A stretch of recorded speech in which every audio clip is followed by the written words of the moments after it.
Welcome to Yes Witch, your pod spellcast for all things metaphysical, witchy, and weird.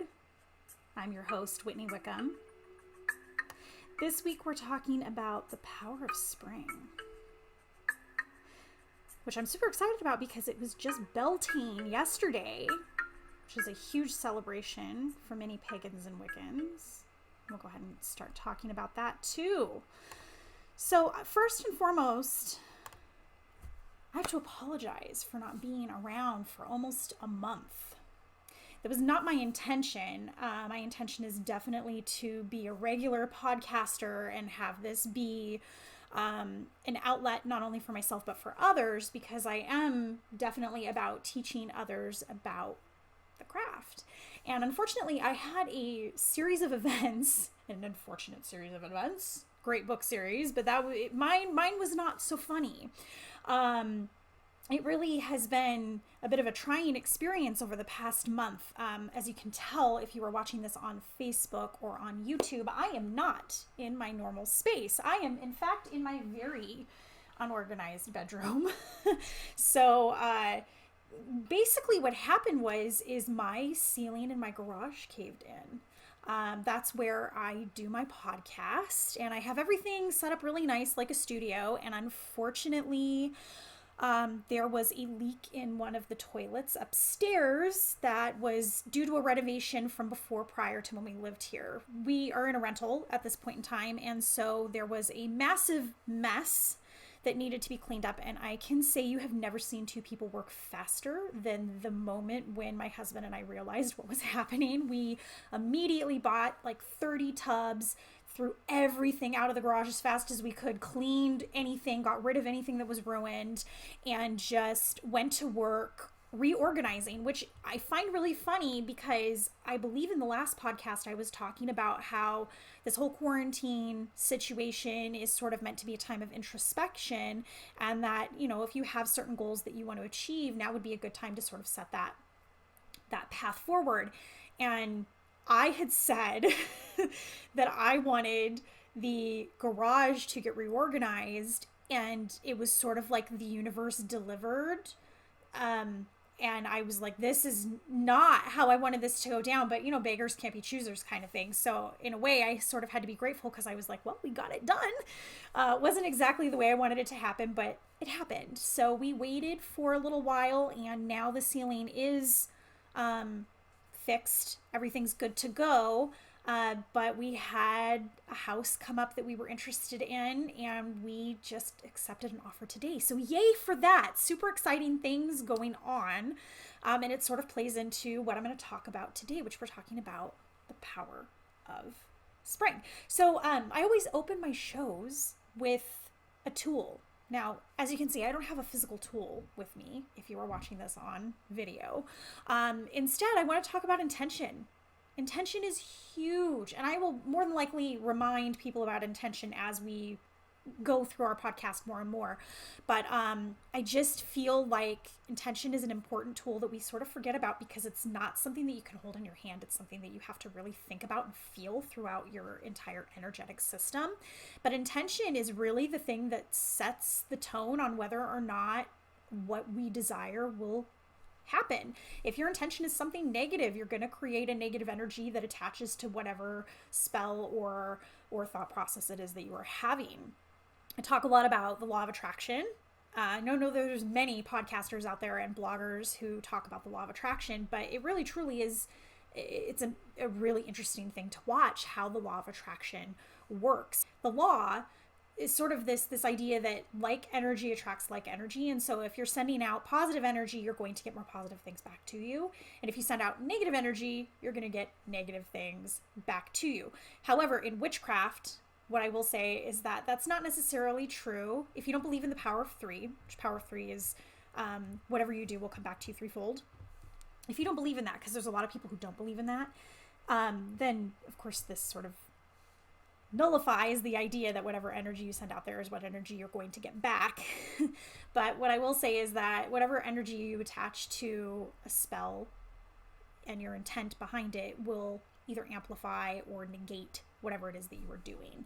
So when your heart is really truly in the right place and it's something that your guides are also like, yes, absolutely, this should happen. This is something that's going to help move them forward in their journey in this particular lifetime, then you are more likely to have that particular spell work in your favor. But intent is so huge, because I've had instances where I've done a spell, for instance, like a protection or something, and I was thinking about something completely different, and it's like things happen that pertain to the idea that I was actually thinking about and not the protection spell that I was doing, this incident with the garage is a great example, because I had set my intentions on a new moon where I said, this is something that we're going to do. We are going to go through the house piece by piece. We're going to get rid of all of our clutter. We're going to start over. It's funny, by Beltane, I wanted just my house to be on the right track of getting reorganized. My sister's having a baby in a little under a month and a half, and so I didn't want to be trying to move things around with her moving in with us and everything. It just seemed like such a large undertaking.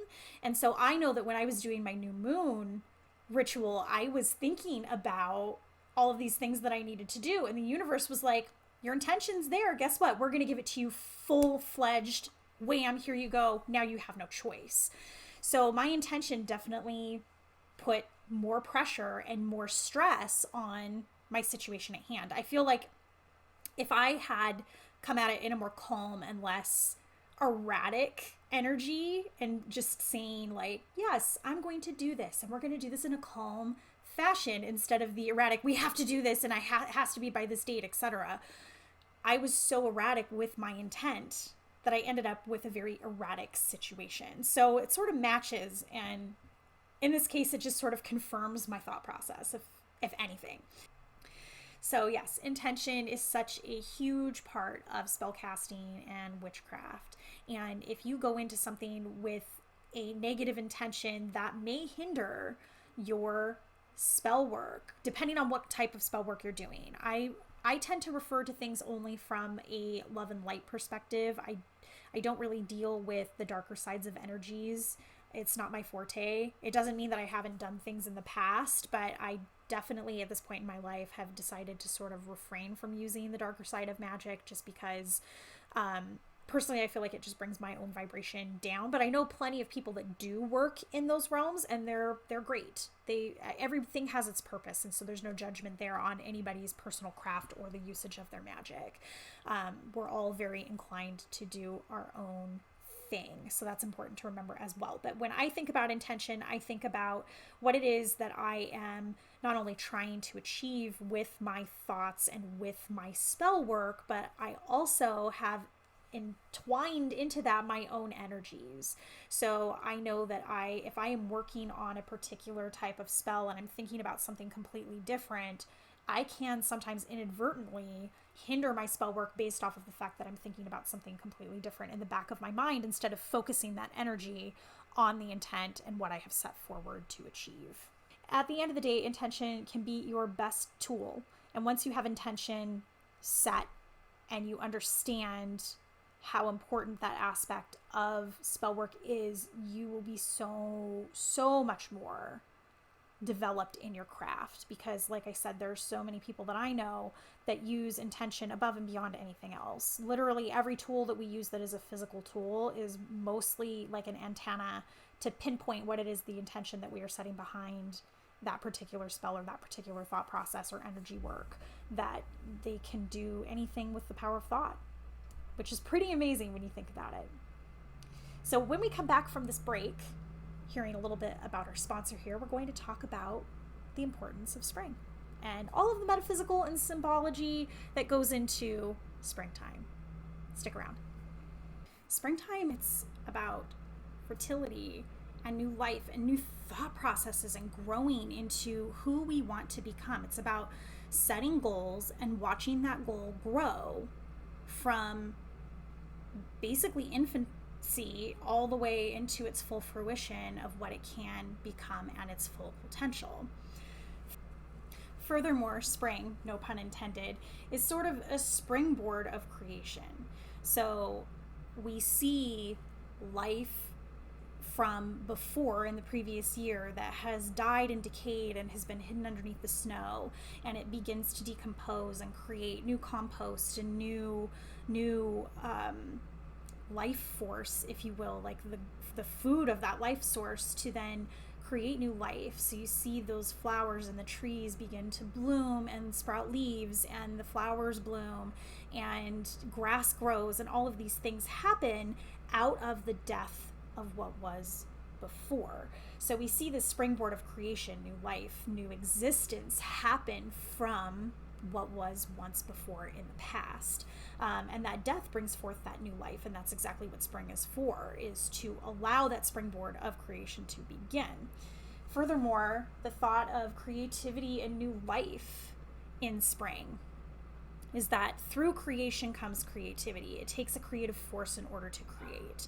So when you have these new ideas and new thought processes, and you're looking at the world in a different way, or you have a creative idea or a moment, that is relatively a spring moment. You're springing forward in your step to sort of perpetuate your ideas and propel yourself forward in such a manner that you can indeed see this creativity all the way through to its end and see this amazing result as of your hard work and determination, as well as obviously logic comes into play too, some planning, etc. Because creativity really is much a swirling mist and craziness of ideas. I shouldn't say craziness, because being a creative person myself, I wouldn't consider it crazy, but it can be rather unorganized.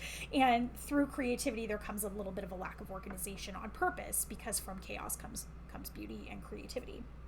So use this time of spring to begin rebuilding yourself. Ask yourself, what are the goals that I would like to reach? What parts of myself do I want to work on and change? Are you naturally a more introverted, shy person who doesn't have many connections? And so you maybe want to try reaching out to different types of people and see if you can create new relationships, etc. Are you a more vocal person who is maybe more prone to use a barbed wire tongue when speaking with other people? Maybe you're more conflicted in your argumentation style, etc. Are these things that you want to work on? Whatever it is, no judgment. The first part of that is to not judge yourself for who you are currently, but rather to ask yourself, what is it that you feel needs shifting? And if there's nothing that you feel needs shifted, that's perfectly fine too. But asking yourself, what do I feel I could shift and work on further? Now is a great time to do that. We can do that by making lists. Lists are a great way to keep ideas and thoughts in an order. That way we can look back and say, you know what? I thought that about myself, and I see it, and I have definitely grown from that place that I was 2 years ago or 2 months ago, whatever it is.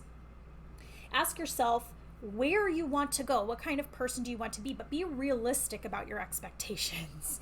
You know, if your goal is to lose 70 pounds in a month, I would urge you that is probably not the most realistic or healthy idea.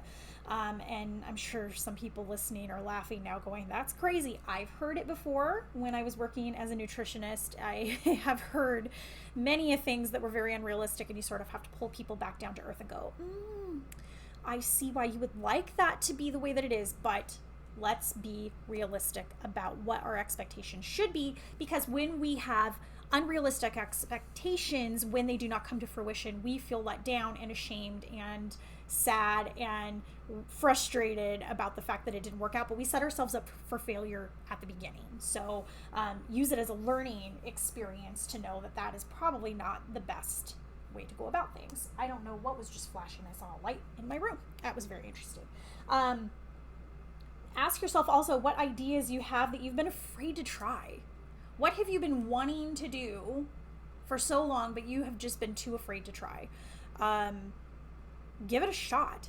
There's no reason why, especially in today's sort of situation that we're all living, there should be no reason why you should be afraid to try something new. I think that trying new things is obviously a very scary situation, especially if you're a pretty reserved person and you're not really into change.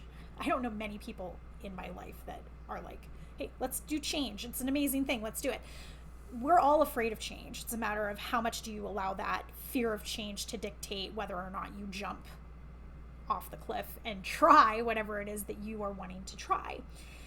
Allow yourself, though, tiny steps to just get a taste of whatever it is that you are interested in.